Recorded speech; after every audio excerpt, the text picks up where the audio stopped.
जय हिंद दोस्तों। एक बार फिर स्वागत करता हूं आपके अपने यूट्यूब चैनल अभय एजुकेशन लाइफ में। दोस्तों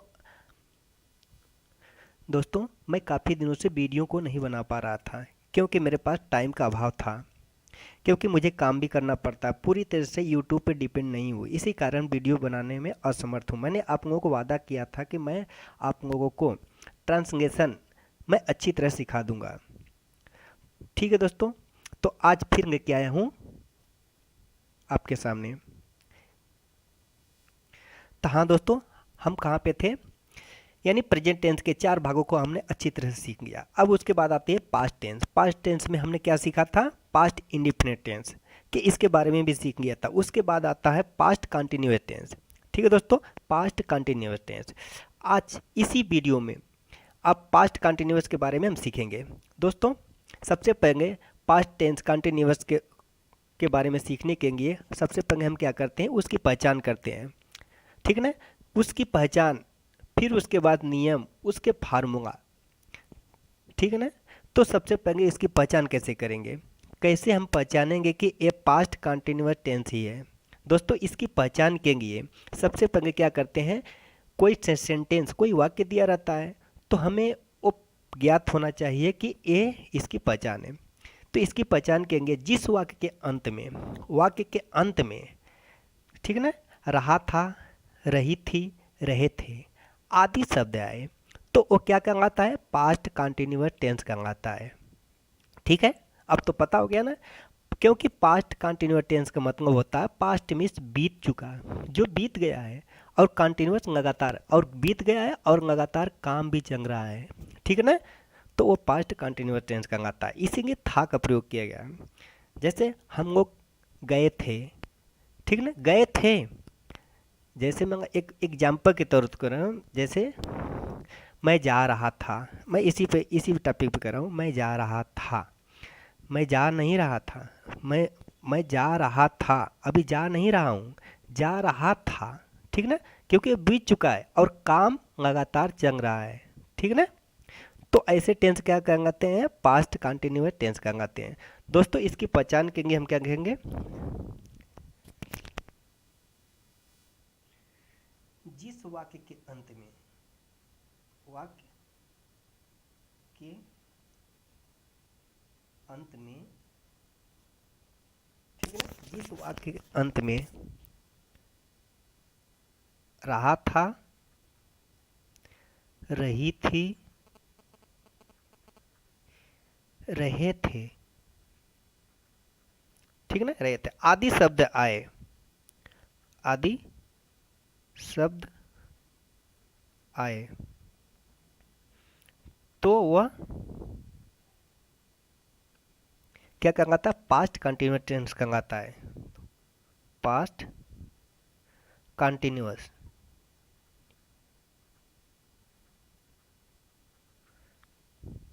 टेंस कहलाता है।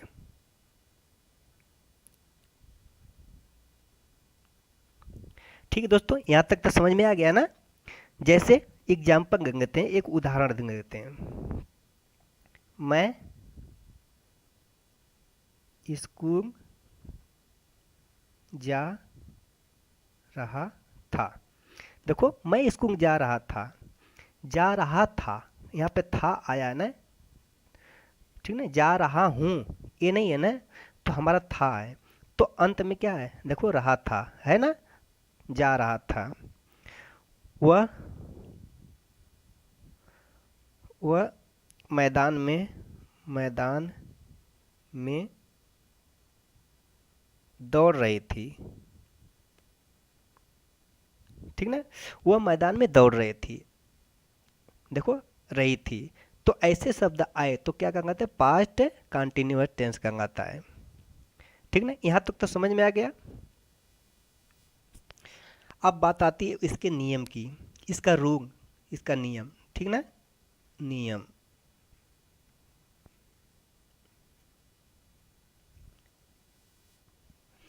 दोस्तों अब इसकी बात आती है इसके नियम की। सबसे पहले आप लोगों को एक मुझवानी ऐसे बता देता हूँ, इसके तीन नियम होते हैं। सबसे पहले याद रखना, एक वचन के साथ, एक वचन के साथ किसका प्रयोग करते हैं, वाज का प्रयोग करते हैं, ठीक है ना। एक वचन के साथ वाज का प्रयोग करते हैं और बहुवचन के साथ वेयर का प्रयोग करते हैं।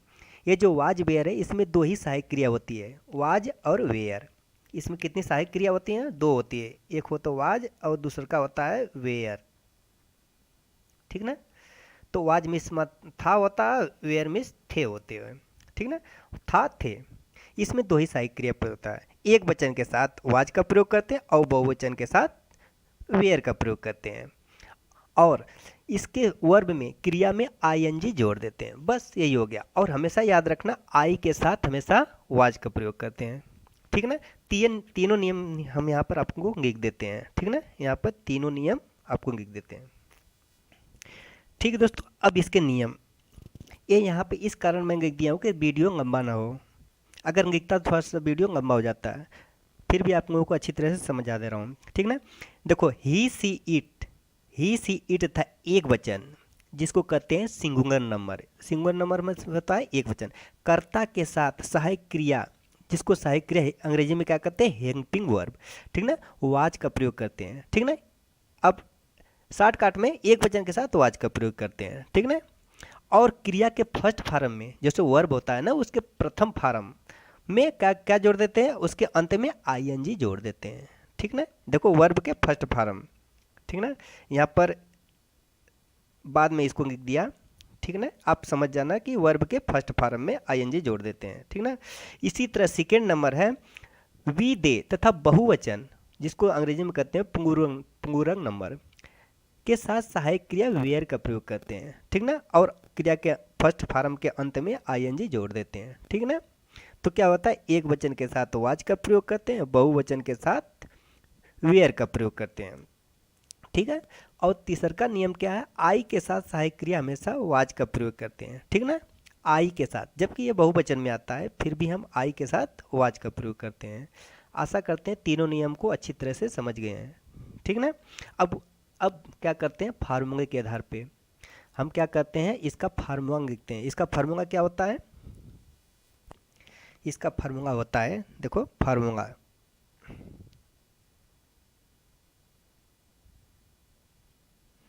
इसका फार्मूला होता है, पहले सब्जेक्ट होता है, जैसे कि सब में होता है, ठीक ना, सब्जेक्ट होता है, उसके बाद प्लस कर देते हैं। इसमें क्या होता है, सहायक क्रिया होती है, सहायक क्रिया क्या है, वाज या वेयर, जैसे वाज या वेयर, दो में से एक ही लगेगा ना, वाज या वा वेयर, ठीक ना। उसके बाद क्या आता है, क्रिया आती है, इसमें क्या लिखेंगे, वर्ब का फर्स्ट फॉर्म प्लस क्या करते हैं, इसमें आईएनजी जोड़ देंगे, ठीक ना। उसके बाद अंत में क्या आता है, ऑब्जेक्ट, जिसको क्या कहते हैं, कर्म कहते हैं, ठीक है ना। ये हमारा क्या है, फार्मूला है, इसको लिख लेना, ठीक ना। अब क्या करते हैं, अब इसी के आधार पे हम टेंस को बनाते हैं। और टेंस बनाने के लिए आपको बताया था ना, अफर्मेटिव, निगेटिव, इंट्रोगेटिव, जो सब में होता है। अफर्मेटिव साधारण वाक्य, निगेटिव नकारात्मक वाक्य, और इंट्रोगेटिव प्रश्नवाचक, जो सभी में होता है। अब उसी को बारी बारी में एक एक करके सीखते हैं, ठीक ना, सबसे पहले आता अफर्मेटिव, तो यहाँ पर लिख लेते हैं अफर्मेटिव,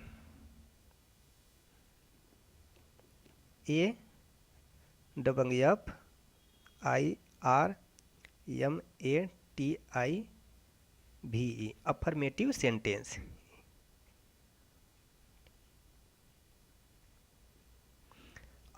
सेंटेंस, ठीक ना। साधारण वाक्य, सेंटेंस मीन्स वाक्य होता है, ठीक ना। अफर्मेटिव में होता है साधारण वाक्य, इसमें जो नकारात्मक और इंट्रोगेटिव शब्द नहीं होते हैं, ठीक ना, जिसमें नहीं होता है और कोई क्वेश्चन नहीं पूछा जाता है। जैसे राधा एक पत्र लिख रही है, यहाँ पर लिखेंगे राधा एक पत्र लिख रही थी, क्योंकि ये कंटिन्यूअस टेंस है ना पास्ट का, ठीक ना। राधा एक पत्र लिख रही थी, तो आपके फार्मूला इसी जगह लिख देता हूँ, तो आपको अच्छी तरह से समझ में आ जाए। सब्जेक्ट प्लस वाज या वेयर प्लस वर्ब का first form plus I N G plus object. अब यहाँ पे देखिए, सबसे पहले ये सब्जेक्ट इसमें क्या है, राधा। यहाँ पे तो राधा लिखेंगे, RADHA राधा। उसके बाद क्या है, देखो वाज या वेयर, इसमें एक वचन है कि बहुवचन है, क्योंकि राधा एक ही लड़की है ना, तो इसका एक लड़की है तो इसे एक वचन है। एक वचन के साथ सहायक क्रिया किसका प्रयोग होता है, वाज का या वेयर, वाज का। राधा वाज, तो यहाँ पे लिखेंगे राधा वाज, ठीक ना। उसके बाद क्या है, वर्ब, इसमें क्रिया क्या हो रहा है, लिखने काम हो रहा है ना, राइट, ठीक ना। तो यहाँ पे क्या लिखेंगे, वर्ब का फर्स्ट फॉर्म, वर्ब का राइट होता है ना, WRIT। उसके बाद ING जोड़ेंगे तो इसमें राइटिंग, ठीक ना।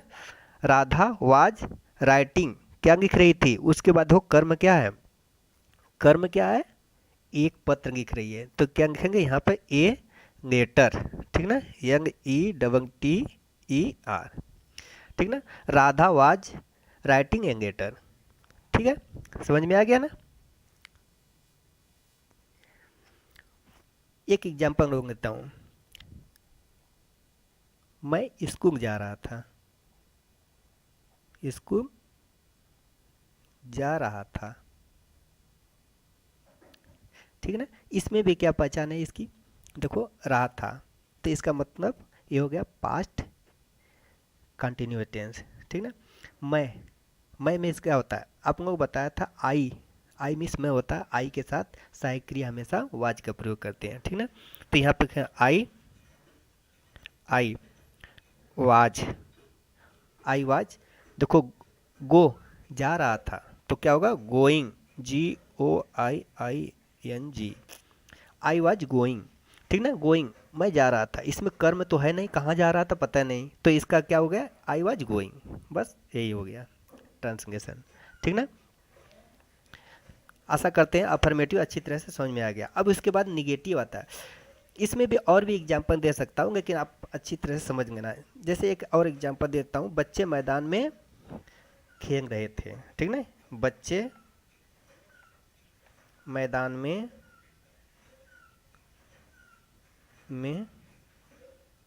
खेल रहे थे,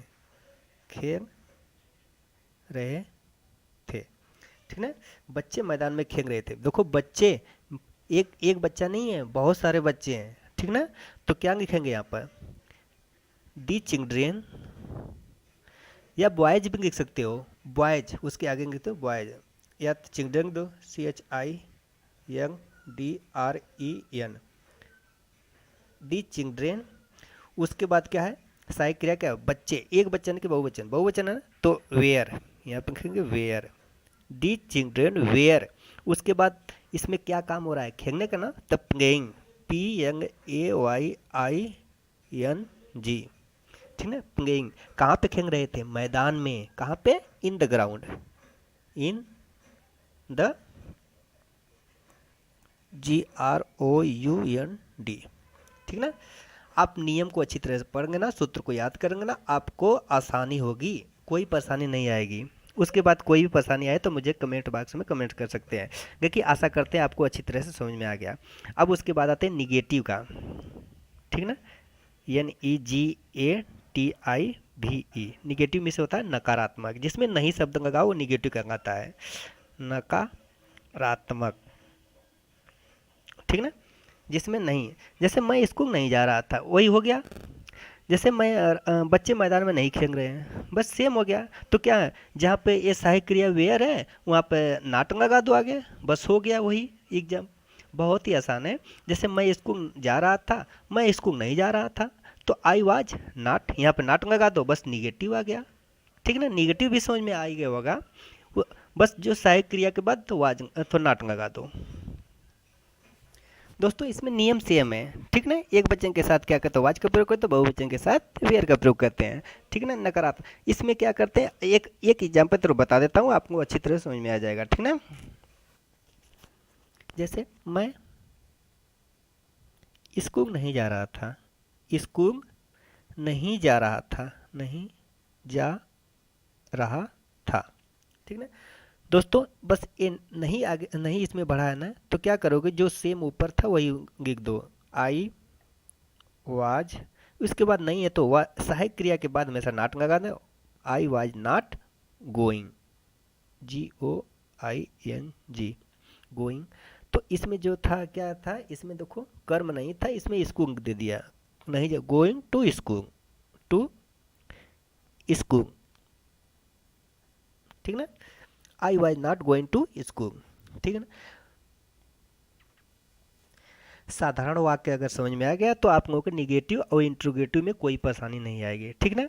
और निगेटिव भी अच्छी तरह से समझ में आ गया, ठीक ना। सहायक क्रिया के बाद जो होता है उसके बाद नॉट लगा दो, निगेटिव में आ जाता है। अब उसके बाद आता है तीसरे नंबर पे आता है इंट्रोगेटिव, ठीक ना, प्रश्नवाचक शब्द, ठीक है दोस्तों। इंट्रोगेटिव शब्द, इंट्रोगेटिव सेंटेंस, इसमें क्या होता है, प्रश्नवाचक वाक्य। दोस्तों इस वीडियो में आगे बढ़ने से पहले मैं एक बार आप लोगों से के साथ फिर रिक्वेस्ट करता हूँ, अगर हमारे चैनल पे नए हैं तो प्लीज़ हमारे चैनल को सब्सक्राइब करके बेल आइकन को दबाना न भूलें। अगर हमारे चैनल पे पुराने हैं तो प्लीज़ एक लाइक और अच्छा सा कमेंट करके, ठीक ना, हमारे वीडियो को सपोर्ट करना, ठीक है दोस्तों। चलिए इसमें इंट्रोगेटिव सेंटेंस। अब दोस्तों बात आती इंट्रोगेटिव सेंटेंस होता क्या है, जिसमें प्रश्न पूछा जाए, ठीक ना। जैसे मैं स्कूल जा रहा था, तो मैं स्कूल, क्या मैं स्कूल जा रहा था, जैसे कोई प्रश्न पूछ रहा है ना कि मैं स्कूल जा रहा था, क्या मैं स्कूल जा रहा था, वह स्कूल जा रही थी, क्या वह स्कूल जा रही थी, ठीक ना। तो अगर ऐसे शब्द आए तो वो क्या कहेंगे, इंट्रोगेटिव सेंटेंस कहलाता है, प्रश्नवाचक शब्द या वाक्य, शब्द नहीं वाक्य, ठीक ना। इसका चिन्ह क्या होता है, प्रश्नवाचक चिन्ह का, इसका चिन्ह होता है ऐसे, ये होता है प्रश्नवाचक का चिन्ह होता है, ठीक है। अब इसका भी नियम सेम है, ठीक ना। एक वचन के साथ क्या किसका प्रयोग करते हैं, सहायक क्रिया वाज का, और बहुवचन के साथ वेयर का प्रयोग करते हैं। जैसे इसका भी फार्मूला लिख देता हूँ आपके सामने, ठीक ना। इसका भी फार्मूला, तो सबसे पहले सहायक क्रिया का प्रयोग करते हैं। सहायक क्रिया क्या होता है, वाज या वेयर, दो में से एक तो होगा ही ना, वाज या वेयर। उसके बाद क्या आता है, सब्जेक्ट, ठीक ना। उसके बाद सेम लिख दो, सारा वही वही होता है, subject, subject plus verb, verb का फर्स्ट फॉर्म, वर्ब का फर्स्ट फॉर्म, ठीक ना, प्लस ING, ठीक ना, और प्लस ऑब्जेक्ट। यही हमारा फार्मूला सूत्र है। अब इसी के फार्मूले के आधार पे हम क्या करते हैं, टेंस को बनाते हैं। यहाँ पर लिखते हैं, क्या सीता गाना गा रही थी, गाना गा रही थी, क्वेश्चन मार्क। दोस्तों सबसे पहले याद रखना, क्वेश्चन मार्क जरूर देना। कोई प्रश्नवाचक शब्द है, कोई वाक्य है प्रश्नवाचक वाक्य, उसके उसके बाद एक क्वेश्चन मार्क जरूर देना, ठीक ना। तो क्या सीता गाना गा रही थी, एक वचन है, सीता एक वचन है, तो सहायक क्रिया क्या है, वाज का प्रयोग होता है। इसका प्रयोग नहीं होगा, वाज का प्रयोग है, तो यहाँ पर वाज, ठीक ना। उसके बाद क्या था, सब्जेक्ट, सब्जेक्ट क्या है, सीता है, वाज सीता, ठीक ना, वाज सीता। वर्ब क्रिया कर रहा है, गाना का, गाना, ठीक ना, वाज सीता सिंगिंग, उसके में ING भी जोड़ना है ना, सिंगिंग, क्या कर रही है, सिंगिंग, क्या, गाना, तो ए सॉन्ग, ठीक ना। तो उसके बाद क्वेश्चन मार्क जरूर लगाएंगे। Was Sita singing a song, क्या सीता गाना गा रही थी, ए को ऑटोमेटिक लगा देते हैं, क्या सीता एक गाना गा रही थी, ठीक ना। बच्चे मैदान में खेल रहे थे, क्यों बच्चे मैदान, क्यों बच्चे मैदान में खेल रहे थे, ऐसा लिख सकते हो ना, क्यों?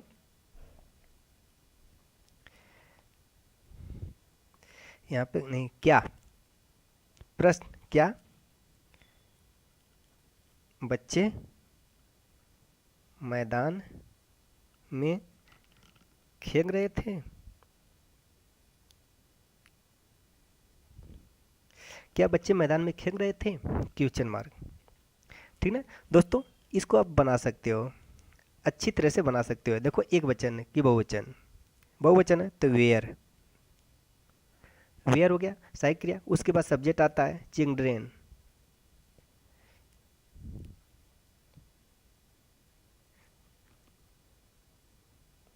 CHILDREN चिल्ड्रेन, या इसको हम बॉयज में लिख सकते हैं, BOYS बॉयज, चाहे चिल्ड्रेन हो चाहे बॉयज। ठीक ना बच्चे। अब उसके बाद वेयर चिल्ड्रेन या बॉयज। अब उसके बाद क्या आता है सहायक क्रिया। फिर वर्ब का, वर्ब क्या है प्लेइंग, प्ले होता है तो है प्लेइंग, ING भी जोड़ना है। प्लेइंग कहाँ खेल रहे थे? In the ground, in the GROUND। ठीक ना, in the ground, question mark जरूर देना तभी ये सही होगा। ठीक ना, where children playing in the ground. ठीक ना, वेयर चिल्ड्रेन प्लेइंग, क्या बच्चे मैदान में खेल रहे थे? ठीक ना। अब एक और एग्जांपल देख लेते हैं यहाँ पर। क्या सूरज, सूरज पूरब से निकल रहा था, निकल रहा था, क्वेश्चन मार्क। क्या सूरज पूरब से निकल रहा था? दोस्तों हमें फार्मूला और नियम को आना चाहिए। सेंटेंस कितना भी लंबा हो कोई फर्क नहीं पड़ता है, ठीक है ना। और और क्या है, उसकी मीनिंग भी आनी चाहिए। देखो पूरब क्या होता है? ईस्ट होता है। सूरज तो जानते हो सन होता है, ठीक ना। ये ये निकलना क्या होता है? राइजिंग, राइज मीन्स होता है निकलना होता है, ठीक ना। अब क्या करते हैं, क्या सूरज, देखो ये सूरज जो है ये क्या है? एक वचन है, तो यहाँ पे क्या लिखेंगे? सहायक क्रिया। सहायक क्रिया क्या है? वाज, वाज दी सन, ठीक ना, वाज दी सन, ठीक ना, वाज दी सन।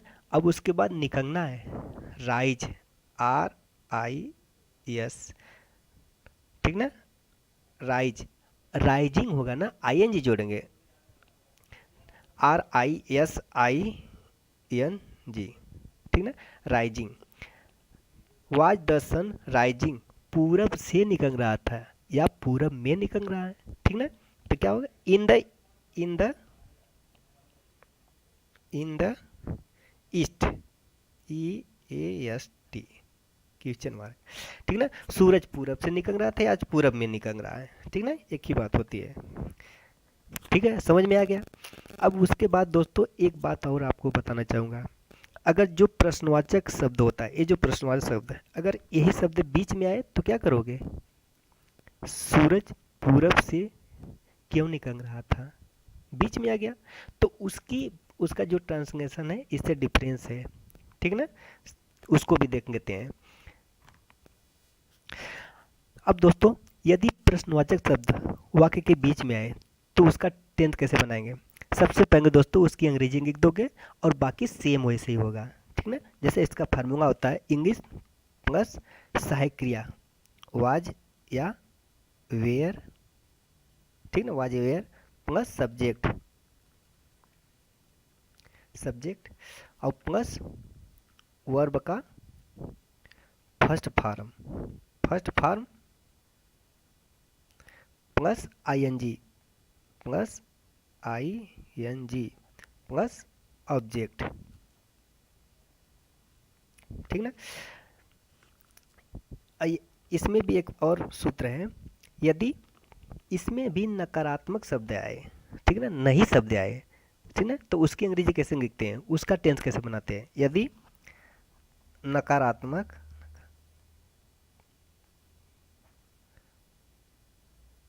साथ में हो तो ठीक है। नकारात्मक मतलब नहीं, जिसमें नहीं शब्द साथ में हो। तो सबसे पहले जो होता है नहीं शब्द, सब्जेक्ट के बाद नाट लगा देते हैं। ठीक है, याद रखना, सब्जेक्ट के बाद नाट लगाते हैं।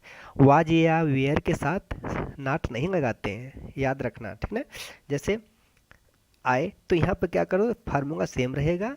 तो ये फार्मूला सेम रहेगा, बस सब्जेक्ट के बाद नाट लगा देते हैं। जैसे इसमें भी जो अभी मैं बताया हूँ ना, क्या सीता गाना गा रही थी, क्या सीता गाना नहीं गा रही थी, तो यहाँ पे वाज सीता, यहाँ पे नाट लगाते हैं यहाँ पे। ठीक ना, यानी सहायक क्रिया के बाद नाट लगाते हैं। अरे सहायक क्रिया यानी कर सब्जेक्ट होता है ना, उसके बाद नाट लगाते हैं। ऐसे इसमें भी सब्जेक्ट के बाद नाट लगाते हैं। ये शब्द इसमें क्या होता है, जो इंट्रोगेटिव में होता है। ठीक ना, इंट्रोगेटिव में हमेशा याद रखना सब्जेक्ट के बाद ही नाट लगाते हैं। ठीक ना, अब तो समझ में आ गया ना। तो अब जैसे एग्जाम्पल कुछ देख लेते हैं, कुछ एग्जाम्पल पे। तो जैसे सीता गाना क्यों गा रही थी, क्यों गा रही थी, क्वेश्चन मार्क, क्योंकि प्रश्नवाचक चिन्ह, प्रश्न, सीता गाना क्यों गा रही थी। ठीक है, अब बताओ ये बीच में आया है, क्यों, नकारात्मक, जो जो क्वेश्चन पूछ रहा है, प्रश्न पूछ रहा है, ये बीच में आया है। तो इसकी सबसे पहले क्या है, यहाँ पे देखो उसकी अंग्रेजी लिखते हैं ना, यहाँ पे अंग्रेजी को, इसके में क्यों, वाई मीन्स क्या होता है, क्यों, WHY, वाई। उसके बाद सहायक क्रिया है, देखो सहायक क्रिया, सीता एक वचन है तो वाज, ठीक ना, वाई वाज। उसके बाद सब्जेक्ट क्या है, सीता, SITA, सीता।